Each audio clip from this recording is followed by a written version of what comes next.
이제 이걸 할게요. 자, 여러분 오늘 여러분들 나누게 될 말씀은 요한 1서 2장 28절에서 3장 24절까지입니다. 내용이 꽤 많습니다. 내용이 많고 말씀이 좀 길지만 또 긴 만큼 또 우리에게 주시는 귀한 말씀들이 있기 때문에 여러분들 기대하면서 저거 수업하셨으면 좋겠고요. 제가 이제 오늘 지금서부터 말씀 읽도록 하겠습니다. 그러므로 자녀들이여 항상 그리스도 안에 머무르십시오. 그러면 그리스도께서 나타나실 때 우리가 담대하고 그분이 오실 때 그 앞에서 부끄러움을 당하지 않으실 것입니다. 하나님께서 의로우신 분임을 여러분들이 안다면 의를 행하는 사람은 누구나 하나님에게서 난 것을 알 것입니다. 보십시오. 아버지께서 얼마나 큰 사랑을 우리에게 베풀어 주셨습니까? 우리가 하나님의 자녀라고 불리게 됐으니 우리는 정말 하나님의 자녀입니다. 세상이 우리를 알지 못하는 것은 세상이 하나님을 알지 못하기 때문입니다. 사랑하는 여러분, 이제 우리는 하나님의 자녀들입니다. 우리가 어떻게 될지는 아직 모르지만 그리스도께서 나타나시면 우리도 그분과 같이 될 것임을 우리도 압니다. 우리가 그분을 있는 모습 그대로 볼 것이기 때문입니다. 누구든지 그분을 향해 이 소망을 가진 사람은 그분께서 정결하신 것처럼 자신을 정결하게 합니다. 누구든지 죄를 짓는 사람은 불법을 행하는 것입니다. 죄는 곧 불법입니다. 여러분이 알다시피 그분은 죄를 없애시려고 나타나셨습니다. 그러나 그분은 죄가 없습니다. 누구든지 그리스도 안에 거하는 사람은 죄를 짓지 않습니다. 죄를 짓는 사람은 누구나 그분을 본 적도 그분을 안 적도 없는 사람입니다. 자녀들이여, 여러분은 어느 누구에서는 속지 마십시오. 누구든지 의를 행하는 사람은 그분께서 의로우신 것처럼 의롭습니다. 죄를 짓는 사람은 누구나 마귀에게 속해 있습니다. 마귀는 처음부터 죄짓기를 일삼아 왔기 때문입니다.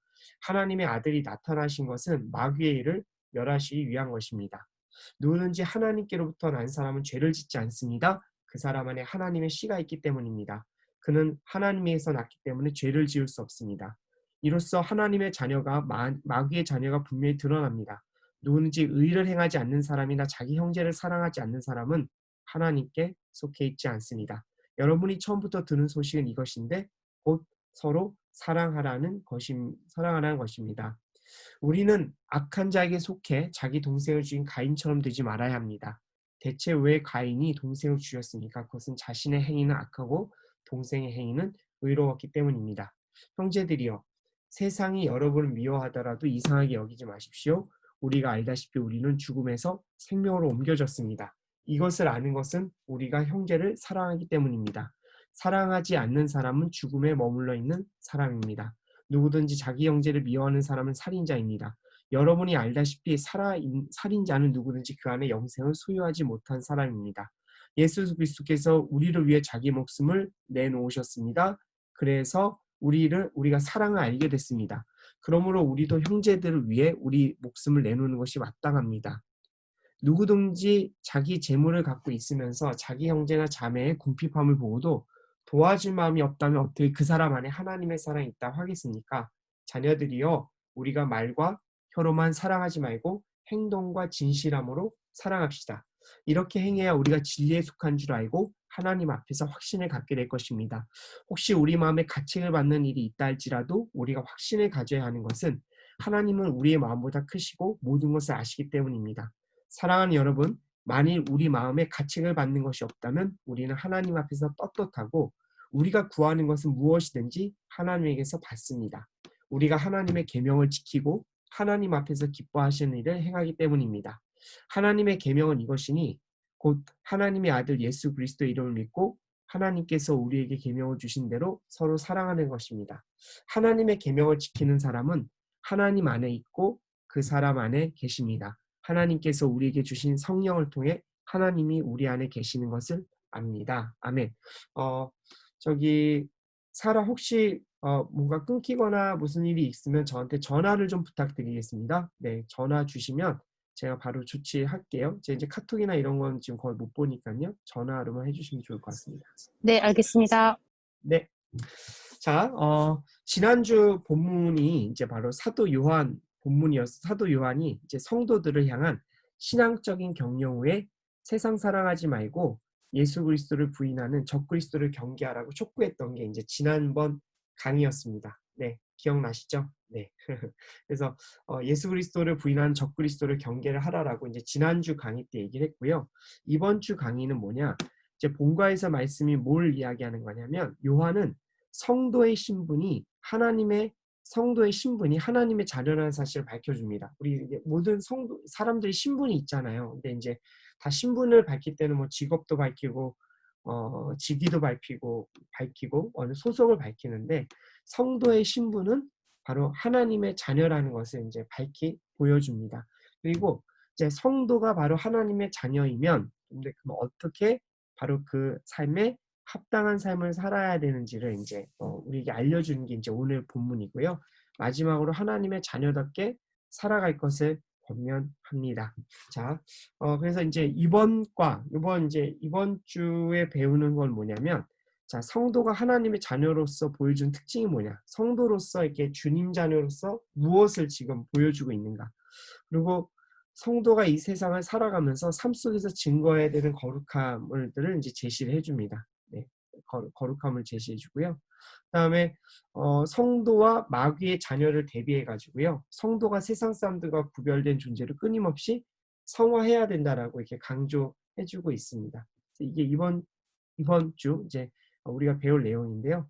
한번 쭉 한 절 한 절 좀 보시면서 여러분들 같이 말씀 보면 좋을 것 같습니다. 네. 갑자기 왜 옆에 화면을 틀어놨냐고요? 제가 가끔 이제 강의만 하면요. 너무 화면만 보고 있으니까 가끔 막 졸음이 올 때가 있어요. 그래서 여러분들이 저를 지켜보고 있다라는 걸 인지하기 위해서 이제 좀 켜놨습니다. 네. 자, 볼게요. 자, 2장 28절 말씀. 이제 한 절 한 절 제가 볼게요. 자, 자녀들이여 항상 그리스도 안에 머무르십시오. 그러면 그리스도께서 나타나실 때 우리가 담대하고 그분이 오실 때 그 앞에서 부끄러움을 당하지 않을 것입니다. 라고 나와 있습니다. 자, 여기서 중요하게 봐야 될 게 있습니다. 자, 그리스도 안에 머물러라. 자, 그리스도 안에 머물다라는 게 어떤 뜻일까요, 여러분? 그리스도 안에 머물다. 이렇게 막 우리가 늘 기도할 때 막 예수님 안에 머물고 싶어요, 막 이러잖아요, 그렇죠? 근데 이제 그때 이 머물다라는 거는 예수님을 믿는 게 전제가 돼야 돼요. 예수님을 믿고 그리고 그분과 동행, 어디를 가든지 늘 함께 한다라는 거, 무엇을 하든지 함께 한다라는 거. 그다음에 예수님의 가르치는 대로 살아가는 것. 이것이 여러분 그리스도 안에 머무는 것입니다. 우리 경희자매님 그리스도 안에서 머물기를 원하고요. 또 우리 지연자매님, 또 우리 사라자매님, 또 이 방에 지금 들어와 계신 모든 분들 다 정말 예수님과 그리스도 안에서 머무는 삶, 믿고 동행하고 가르친 대로 살아가는 인생이 되셨으면 좋겠습니다. 자, 그런데요. 우리 안에 이제 질문이 있는 거죠.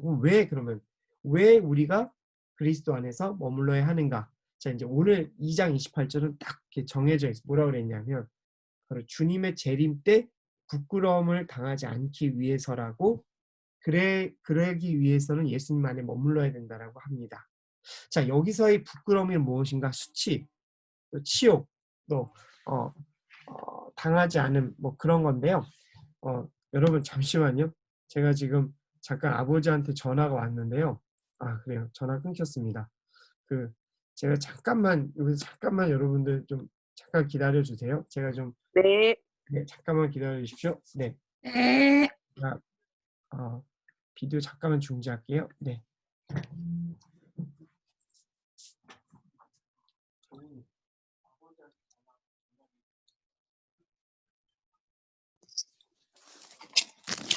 아직 식사하셨어요? 네, 먹었어요. 먹었어요? 아니요, 지금 먹을 거 사들고 집에 가고 있어요. 아, 집에 가고 있어, 오늘은? 네, 회사 아니네. 네.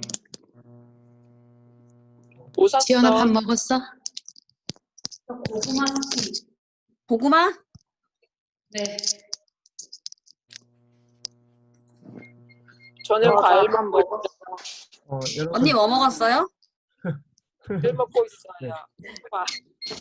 여러분 저 다시 목사님, 왔어요. 목사님 돌아오셨나? 네, 저 다시 왔어요. 네. 네. 금방 끝났습니다. 네. 무슨 일이신 거 아니죠? 네, 저기 지금 이제 시작하려고요. 네, 아, 네. 네, 그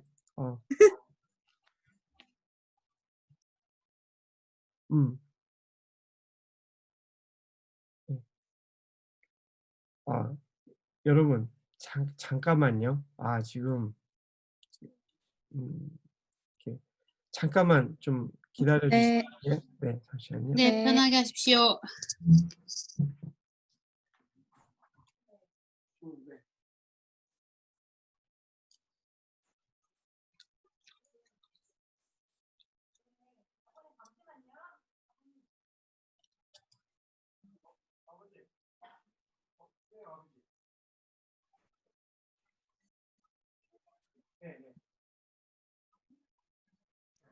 배가 몹시 고프군요.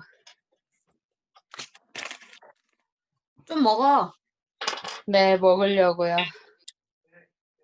저 진짜 집에 오자마자 허겁지겁 먹고 지금 앉았어요. 잘했어, 잘했어. 집 안에서 영- 뛰어다녔어. 영주 아이고, 언니예요? 고생. 영주 언니? 영주 언니. 영주 언니 왔다. 안녕하세요, 언니. 지연아, 밥 먹었어? 여러분, 네. 아니 제 갑자기 아버지가 전화 왔는데요. 이제 오늘 네. 이게 그 뭐냐 그 저녁 때 이제 가려고 그랬더니 이게 다들 병실에서 주무시잖아요. 이제 네. 그러니까 괜히 오면 방해된다고 오지 아, 말라고. 그래서 알겠습니다. 자, 근데 여러분 되게 재밌다. 여러분들 그냥 저 나가면 되게 여러분들끼리 말을 되게 많이 하시는군요. 재밌었다. 지금 몇 분이나 들어오시나 얼굴이나 보자. 여기 그 정도 오셨군요. 네. 네. 네, 그러면 아까 2장 28절부터 좀 다시 해볼게요. 지금 여기 네. 네, 시간이 많이 갔네. 죄송합니다. 자, 사도 요한이 그 2장 28절 말씀을 통해 항상 그리스도 안에 머물러라고 얘기했습니다. 머무르다라는 개념이 이제 예수님을 믿고 동행하고 가르친 대로 살아가는 것. 이제 여러분들 요 개념은 우리가 있었으면 좋겠어요. 근데 이제 그리스도 안에 머물르다는 개념이 이제 그런 개념인데 이제 사도 요한이 그 얘기를 하는 거예요. 그럼 왜 머물러야 되냐? 이제 왜 머물러야 되냐는 거에 대해서 이제 2장 28절은 부끄러움을 당하지 않기 위해서. 근데 이 부끄러움을 당하지 않기 위해서라는 거 원어를 찾아보니까 수치, 치욕, 망신이에요. 그러면 도대체 이게 왜 우리는 그리스도 안에 머물러야 되지? 부끄러움을 당하지 않기 위해서. 그럼 이 부끄러움이 어느 부끄러움이냐? 이게 참 중요한 거예요. 그래서 이 부끄러움이라는 게요. 문맥상 보면 그냥 세상 가운데서 이렇게 겪는 부끄러움 이런 게 아니라 진리를 깨닫지 못해서 정말 복음의 진리를 깨닫지 못하고 그 하나님의 정말 그 임재 안에 하나님의 나라 안에 들어가지 못하는 그 부끄러움을 이야기를 합니다. 그래서요. 참 이게 여러분 저도 아까 전에 좀 얘기를 들어보면서 느끼는 게 말씀 보면서 느끼는 게 뭐냐면 이 예수님이 재림하실 때 그럼 과연 가장 큰 치욕이 뭐냐? 가장 큰 부끄러움이 뭐냐? 이제 우리는 이거를 좀 생각해 볼 필요가 있는 거죠. 예수님이 재림하실 때 가장 큰 치욕은 딴 것이 아니라 우리가 하나님 앞에 심판대에 섰을 때 영원한 생명의 축복을 받지 못하고 하나님의 자녀가 아니라는 그게 드러나는 그때가 어쩌면 가장 치욕적이고 가장 모욕적이고 가장 망신을 당한다라는 그 의미로 오늘 말씀에서 쓰여져 있습니다. 그래서요, 우리가 이제 교회를 다닌다라고 했는데, 우리가 예수님 앞에 갔는데, 천국 문을 못 들어가는 거라면, 이게 참 우리가 다 가짜 신앙을 가진 거잖아요. 바로 그때가 가장 큰 수치고 부끄러움이라는 것을 이제 오늘 요한복음을 알려주고 있어요. 그래서 제가 이제 여기다 적어놨지만, 청년 여러분, 우리가 능력이 없고 또 못 산다고 해서 받는 수치는 사실 그냥 지나가는 수치예요. 그렇죠? 우리가 인생 살아가면서 그런 수치 당해도 그냥 다 지나가죠. 그리고 부족하고 놀림 받는 것도 다 지나가는 수치예요. 그런데 천국문 앞에서 너가 예수님을 믿는다고 말했지만 너는 믿지 않았어라는 그런 어떤 심판주의 그 하나님의 그 정말 그 선언을 들었을 때 우리는 그 수치를 정말 감당할 수도 없고 절대 당해서는 안 되는 수치죠. 우리가 그 수치를 겪는 게 아니라 오히려 하나님께서 자랑스럽다 내 자녀라 너는 나와 함께 동행하고 나와 함께 좀 가르침을 너는 지켰고 좀 이런 칭찬과 축복을 받아야 되죠. 그래서 우리가 여기 이제 2장 28절 자 우리가 담대할 때 그분 앞에서 부끄러움을 당하지 않아야 되겠다라는 이거를 여러분 우리가 계속 말씀으로 붙들었으면 좋겠어요. 여러분 우리는 반드시 요한복음의 말씀처럼 반드시 이 말씀처럼 절대 우리 수치당해서는 안 돼요. 그래서 우리가 정말 복음을 붙들고 예수님 정말 천국 갔을 때 예수님 저 아시죠? 정말 주님이 원하신 데 살았습니다. 우리가 그 고백을 하고 또 칭찬받는 우리가 됐으면 좋겠습니다. 자, 2장 29절 말씀을 좀 보도록 할게요. 하나님께서 의로우신 분임을 여러분들이 안다면 의를 행하는 사람은 누구나 하나님에서 난 것을 압니다. 하나님에서 난 것을 압니다. 여러분 우리가 이제 그 예수님 안에 거하는 사람은 의로우시다는 것을 알고 예수님 안에 거하는 사람은 하나님의 의로우시다는 걸 압니다. 그리고 하나님의 의를 행하는 사람이면 그런 사람은 하나님에서 난 존재임을 안다라고 이제 오늘 말씀은 이제 이야기합니다. 근데 여기서요. 하나님의 의로운 분임을 알고 의를 행하는 사람. 자, 이 삶, 이제 이런 사람들의 삶은 이런 사람들의 이제 예수 그리스도 안에 거하는 믿음은 행하는 삶과 결코 분리되지 않았다라는 걸 보여줍니다. 제가 이제 여러분 이거 참 중요한데 우리가 이제 사도 요한도 이 행하는 삶에 대한 이야기를 정말 많이 했어요. 그래서 앞으로도 계속 3장에 들어가도 계속 이제 이 얘기가 나올 겁니다. 자, 그리고 동시에 의를 행하는 자마다 부끄러움을 당하지 않고 구원받을 수 있다. 이제 요 이야기도 합니다. 그래서 우리가 하나님께서 의로우신 분을 안다면 의를 행하는 사람 누구나 하나님에게서 난 것을 안다라는 이 말씀 안에는요. 성도의 정체성은 매일의 삶 속에서 의를 드러내야 된다라는 것을 우리들에게 보여주고 있습니다. 그러니까 세상 유혹에 빠지지 않고 오직 우리 세상 가운데서 하나님의 의를 드러나기 위해서 열심으로 우리가 주 안에서 살아야 한다라고 사도 요한이 이야기합니다. 자, 이 의를 행한다는 거, 행하는 삶에 대해서 이야기한 게 바로 야고보서 말씀이죠. 그래서 여러분들이 정말 우리 삶 속에서 항상 신앙적으로 의를 행하는 삶을 살도록 여러분들이 노력하셨으면 정말 좋겠습니다. 그리고요, 3장 1절 부분을 들어가 볼게요. 자, 3장 1절 말씀입니다. 아버지께서 얼마나 큰 사랑을 우리에게 베풀어 주셨습니까? 우리가 하나님의 자녀라 불리게 됐으니 우리는 정말 하나님의 자녀입니다. 세상이 우리를 알지 못하는 것은 세상이 하나님을 알지 못하기 때문입니다. 라고 나와 있습니다. 이게 요한이요, 성도의 신분을 뭐라고 그랬냐면 하나님 자녀래요. 자, 여기서 이 자녀라는 거, 이제 그 헬라어로요, 테크나라는 단어입니다. 근데 이 단어는 뭐냐면요, 그 출생으로 인해서 정말 친자녀를 말합니다.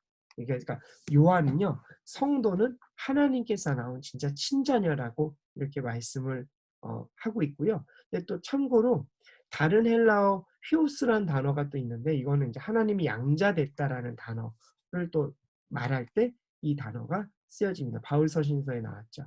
자, 근데 우리가 이제 하나님의 자녀가 되었잖아요. 그러면 도대체 하나님의 자녀는 하나님의 어떤 큰 사랑을 입었을까? 도대체 그 하나님의 사랑의 증거는 무엇일까? 이제 여기 나오는데요. 첫째, 하나님의 사랑. 자, 이 하나님의 사랑은 그 예수님을 그리스도 화목제물로 내어주신 사랑입니다. 그리고 우리를 향한 하나님의 사랑의 증거는 십자가예요. 십자가가 사랑의 증거예요. 그리고 우리가 하나님을 아빠, 아버지라 부르는 거가 또한 동시에 하나님 사랑의 증거예요. 제가 이제 그 자녀를 키우면서 이제 돈이 많이 들어가잖아요. 돈이 많이 들어가는데요. 제가 정말 느끼는 게 있는데, 자녀한테 돈 들어가는 게 아까운 게 하나도 없어요. 그게 신기해요. 그래서 이런 돈을 어떻게 자녀한테 쓸 수 있을까?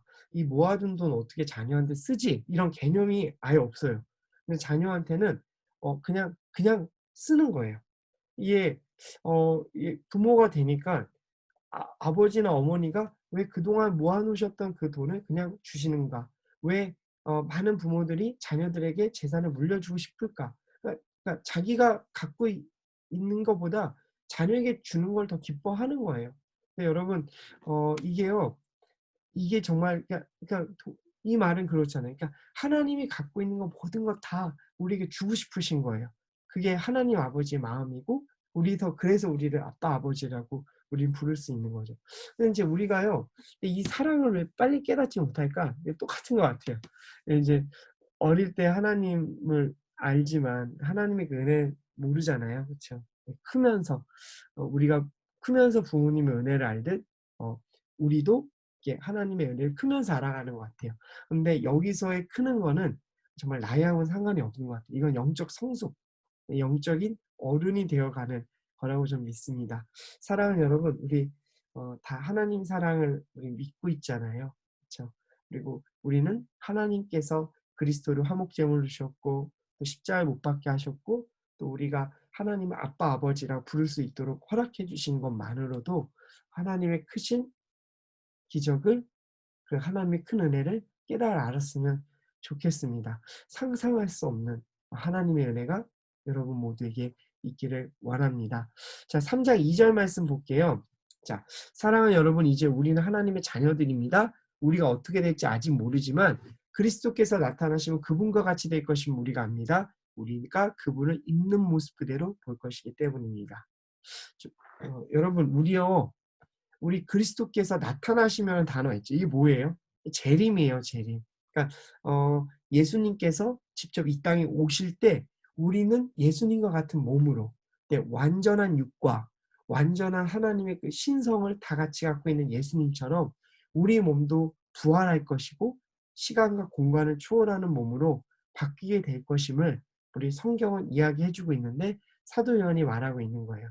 우리는 예수님 오는 그날 바로 그렇게 될 것이다. 그런데 이제 제가 이제 이 말씀을 주면서 이제 한 가지 좀 여러분들과 말하고 싶었던 건 뭐냐면 그 재림을 우리가 기다리고 있느냐는 거예요. 청년 여러분, 우리 그 재림 기다리고 있어요? 그 아름다운 영광의 모습을 기대하고 그 영광의 모습으로 변모될 것을 우리는 기대하고 있는가? 사실 이 기대함을 잘 갖지 못하는 세대가 지금 우리 세대죠. 너무 바쁘고 이게 정말 정말 영화에서나 나오는 일이 아닐까라는 또 생각도 들지만 오늘 말씀은 바로 이 아름다운 재림의 모습을 너희가 기대하고 있는가? 우리가 예수님 모습 그대로 우리도 그처럼 변할 것이다라고 얘기를 하는 것에 대한 우리가 관심을 갖고 우리 신앙생활의 하나의 방향성 그리고 우리가 신앙생활 힘들고 어려울 때 우리 그날 주님과 같이 될 거야라는 그 믿음의 고백을 할 수 있었으면 좋겠습니다. 자, 요한일서 3장 3절에서 7절까지 말씀. 참 이게 좀 말씀이 이제 3절에서 7절 말씀 요건 약간 좀 같은 맥락이라서 제가 적어봤어요. 누구든지 그분을 향해 이 소망을 가진 사람은 그분께서 정결하신 것처럼 자신을 정결하게 합니다. 라고 남아 있습니다. 자, 누구든지 그분을 향해 이 소망을 가진 사람. 이게 뭐죠? 누구든지 이분을 향해 이 소망. 이 소망이 뭐예요? 바로 재림 때 우리 육체가 예수님처럼 변화되고 우리가 정말 아름다운 하나님의 그 모습으로 완전히 영과 육이 완전히 바뀌는 그 소망을 가진 사람. 자, 그 소망을 가진 사람은 어떻게 해야 되는가? 정결한 삶을 살아가야 된다고 오늘 3장 3절 말씀에 있어요. 누구든지 그분을 향해 이 소망을 가진 사람은 그분께서 정결하신 것처럼 자신을 정결하게 합니다. 우리가 예수 그리스도의 재림을 기다리는 사람들 그리고 예수님과 같이 변모될 우리의 모습은 언제나 정결한 삶을 추구해야 됩니다. 자, 그러면 질문이 있을 수 있죠. 그럼 정결한 게 뭐냐? 네, 이 부분이 중요하죠. 네, 정결한 삶은 무엇일까요? 4절 말씀에 누구든지 죄를 짓는 사람은 불법을 행하는 것입니다. 죄는 곧 불법입니다. 네, 그러니까 정결한 삶이 무엇인가? 네, 죄를 짓지 않는 삶이 정결한 사람입니다. 이것은 단순히 율법적인 것만 지키는 것을 말하는 것이 아니라 진짜 예수님께서 이야기하셨던 것처럼 우리 몸과 마음이 다 같이 죄를 짓지 않고 깨끗해지는 것, 이것이 정결한 삶입니다. 우리 요한 1서, 2서, 3서 우리 듣는 청년 여러분, 정결한 삶을 산다라는 거, 이거가 이 시대를 살아가는 모든 시대의 사람들에게는 어려웠던 거라고 저는 생각해요. 네. 정결한 삶은 어렵습니다. 그렇지만 성령께서 도와주시면 가능합니다. 오늘 이제 제가 너무 이제 기도를 받고 싶은 분이 있어서 이제 좀 전화를 좀 드렸더니 이제 우리 이제 제 기도 부탁드린 분께서 이런 얘기를 하시더라고요. 목사님, 정말로 우리 복음은 관대하다. 네, 복음은 관대합니다. 그래서 예수 그리스도의 복음을 전하고 그 복음을 받아들인 모든 이들은 다 예수님께서 사랑하시고 구원해 주실 거다. 네, 맞아요. 이것이 복음의 관대함입니다. 근데 복음의 관대함이 있다라고 말하지만 우리 안에 정말 정결한 삶을 추구하기 위한 씨름이 우리 안에 있어야 될 줄 믿습니다. 자, 그래서 정결한 삶에 대한 이야기를 하고 6절 말씀에서 우리 사도 요한이 이런 말을 해요. 누구든지 그리스도 안에 거하는 사람은 죄를 짓지 않습니다. 죄를 짓는 사람은 누구나 그분을 본 적도 그분을 안 적도 없는 사람입니다. 그리스도 안에 거하는 사람은 죄를 짓지 않는데요. 이게 사실 가능한 말씀이 아닌 것 같잖아요. 참 사도 요한 선생님 너무 세시다. 그리스도 안에 거하는 사람은 죄를 짓지 않는다. 그리고 또 하나 또 이런 얘기합니다. 죄를 짓는 사람은 누구나 그분을 본 적도 그분을 안 적도 없다. 이렇게 얘기합니다. 어떻게 이렇게 사도 요한은 아주 단호하게 이야기했을까? 자, 어떻게 단호하게 이야기했는가? 자, 주님의 보혈. 네. 주님의 보혈을 아는 사람, 주님의 핏부림을 본 사람은 주님의 고통을 보았죠. 그 고통을 본 사람은 이렇게 당당하게 말할 수 있는 거예요. 그리스도 안에 거하는 사람은 죄를 짓지 않는다라고요. 핏값을 치르신 예수님의 모습을 보고 우리가 어떻게 우리가 죄를 지을 수 있겠는가라고 이렇게 정말 단호하게 말하고 있습니다. 우리가 예수님께서 피 흘리심을 우리가 보았잖아요. 우리를 본 우리로서는 언제나 죄악으로부터 멀어지기 위한 우리 안에 정말 치열한 싸움이 있어야 될 줄 저는 믿습니다. 그래서 우리가 주님의 아픔, 또 주님의 피 흘리심, 그리고 주님의 고통에 참여하면 참여할수록 우리는 헛된 생각을 안 하게 됩니다.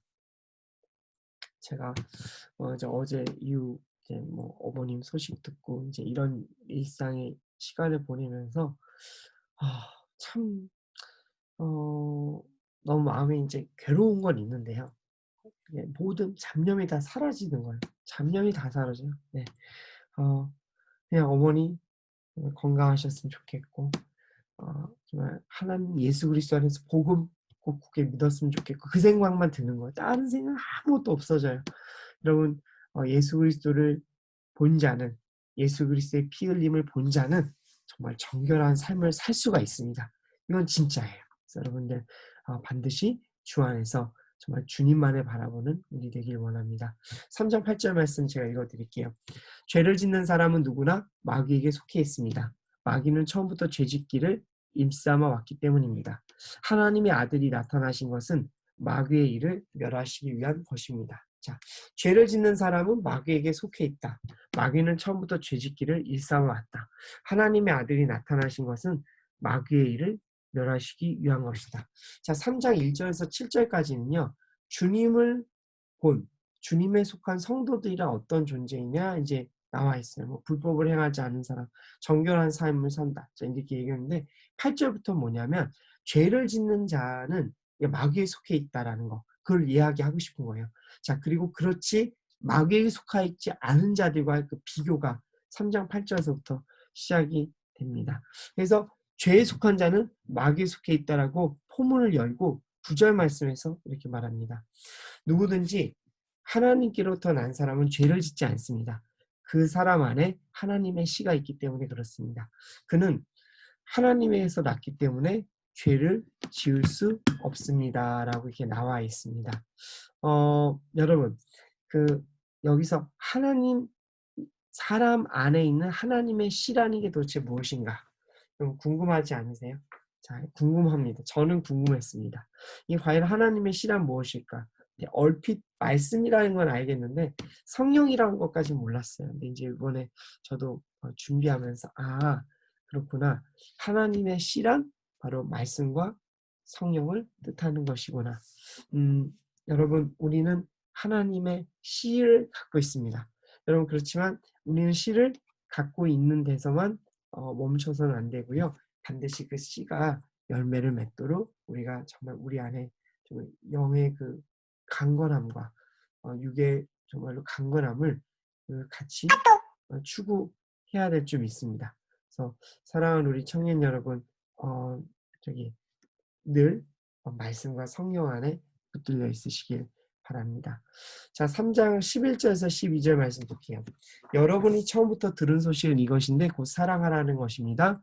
우리는 악한 자에 속해 자기 동생을 죽인 가인처럼 되지 말아야 합니다.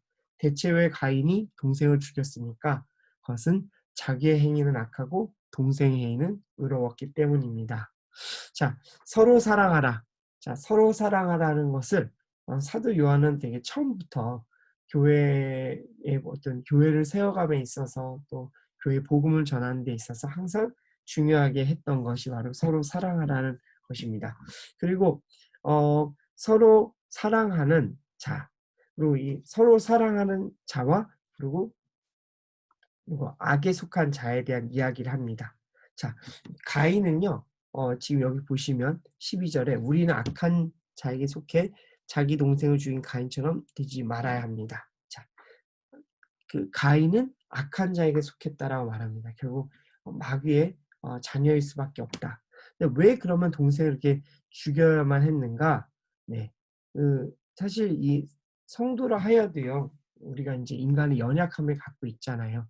그러나 성도가 범죄의 마음을 또 들 때도 있지요. 이제 그치, 바로 이럴 때 바로 하나님과의 관계를 점검해야 됩니다. 네, 여러분, 우리가 죄악의 마음이 들 때가 있죠. 반드시 여러분 우리가 하나님과의 관계 한번 점검해보고 우리의 일상의 삶을 한번 점검해보고 그리고 주님께서 원하시는 삶이 되도록 우리가 기도하면서 나아갑니다. 근데 그 중에 가장 뭐라 그럴까요? 가장 우리가 끊임없이 생각해야 될 거는 지금 내가 하나님과 함께 잘 지내고 있느냐. 여러분 이것을 우리가 보길 원합니다. 자, 3장 13절에서 14절인데요. 형제들이여 세상이 여러분을 미워하더라도 이상하게 여기지 마십시오. 우리가 알다시피 우린 죽음에서 생명으로 옮겨졌습니다. 이것을 아는 우리가 형제를 사랑하기 때문입니다. 사랑하지 않는 사람은 죽음을 모르겠습니다. 누구든지 자기 형제를 미워하는 사람은 살인자입니다. 여러분이 알다시피 살인자는 누구든지 그 안에 영생을 소유하지 못한 사람입니다. 자, 13절에서 악한 세상은 하나님께 속해 있지 않음을 알려줍니다. 왜냐하면 세상이 바로 예수님을 믿는 여러분들을 미워하기 때문에 그래요. 세상이 그래서 우리를 미워하는 것을 이상하게 여기지 않으셨으면 좋겠습니다. 우리는 모두 하나님의 사랑받는 자녀들입니다. 네, 근데 14절에 보면 우리가 죽음에서 생명으로 옮겨졌다 그러죠. 죽음에서 생명으로 옮겨졌다. 영생의 구원을 받은 거죠. 우린 이미 받았어요. 이미 옮겨졌어요. 잊지 마세요. 여러분, 우리는 이미 영원한 생명으로 옮겨진 사람들이에요. 그렇다면 우리가 이 죽음에서 영생으로 옮겨졌잖아요. 죽음에서 영생의 구원을 받았잖아요. 그 증거가 뭐냐 이거예요. 우리가 어떻게 하면 영생의 구원을 받은 걸 알 수 있을까? 네, 자 이거를 보면 14절에 보시면요, 사랑. 자, 우리가 죽음에서 생명으로 옮겨졌는데 이것을 아는 이유를 바로 형제 사랑이라고 표기를 했습니다. 형제사. 그래서 15절 말씀을 보면 다음과 같이 요약되어 있습니다. 형제를 미워하는 사람은 살인자고 살인자는 영생을 소유하지 못한다. 형제를 미워하는 것과 사랑하는 것이 얼마나 큰 차이를 만들어내는지 15절 말씀에 보입니다. 형제 미워하면 살인자랍니다. 무섭지 않습니까, 여러분? 형제를 미워하면 살인자. 그리고 알다시피 살인자는 영생을 소유하지 못하고 천국에 들어갈 수 없습니다. 그래서 여러분 우리 형제 미워하는 분도 있으면 빨리빨리 회개하셔야 됩니다. 그래서요, 우리가 이 구원의 증거를 늘 찾고 싶어 하잖아요. 예. 여러분, 너 당신 구원 받았어? 예, 이런 말 어디서 가끔 들을 때가 있잖아요. 근데 이 구원을 받았다라는 이것에 대한 증거는 어디로부터 온 거냐? 근거 어디냐? 형제 사랑이에요. 근데 이 형제 사랑은 동정적이고 즉흥적인 사랑이 아니라 굉장히 분명한 목적을 갖고 있어요. 바로 예수 그리스도의 그 나라를 위한, 확장을 위한 하나님의 사랑이에요. 그래서 우리가 인제 그 하나님 사랑이 무서운 게요, 다른 사랑은 즉흥적이죠. 또 즉흥적일 때도 있고, 또 어 즉흥적일 때도 있고, 이렇게 불같이 타오를 때도 있고, 식어버릴 때도 있어요. 그런데 하나님 사랑은 그렇지 않아요. 하나님 사랑은 매일의 삶 속에서 하나님의 그 임재를 체험하고 그분의 존재하심과 그분을 드러내는 이 모든 일련의 과정 가운데 즉흥적이진 않아요. 우리는 하나님 사랑은 언제나 분명 목적이 있어요. 그 나라와 그 영광을 위해서. 그래서 여러분들 그렇게 주님을 구원의 증거를 여러분들 어디서 찾지 마시고 바로 내가 하나님을 진심으로 사랑하고 있는가. 네. 그것을 우리가 물어보길 원해. 그게 바로 구원의 증거입니다. 그러면 형제 사랑은 무엇을 뜻합니까? 무례하지 형제 사랑입니까? 네, 16절 말씀이 아주 정확하게 보입니다. 네, 16절 말씀에서요, 예수 그리스도께서 우리를 위해 자기 목숨을 내놓으셨습니다. 형제 사랑은 바로 우리의 목숨을 형제를 위해서 보여주는 것입니다. 네. 그래서 그 16절 말씀은 되게 단호해요. 네, 이제 우리가 우리의 목숨을 형제의 사랑을 위해서 내놓는 것이 당연하다라고 말합니다. 자, 우리가 형제 사랑을 위해 우리의 목숨을 내놓는 케이스들이 어디에 있었는가? 네. 아마 정말 수많은 교회사와 또 이 땅의 삶 속에서 우리 형제를 위해서 자기 목숨을 기어코 내준 수많은 순교 성인들도, 순교인 하신 분들 많고, 또 정말 정말 희생적이고 헌신적인 사랑을 많이 했어요. 정말 우리 선조들, 우리 크리스찬 성도들이. 그래서 그렇게 목숨을 내는 건 마땅한 거죠. 그런데 목숨을 내놓고 마땅하다라고 말을 하지만 말로는 그렇게 하지만 형제의 궁핍함을 보고도 도와줄 마음이 없다라면 그 안에는 하나님의 사랑이 없다라고 이렇게 이야기하고 있습니다. 청년 여러분, 하나님 사랑을 하기 위해서 정말 형제의 궁핍함을 도와주기 위해서 애쓰셨으면 좋겠습니다.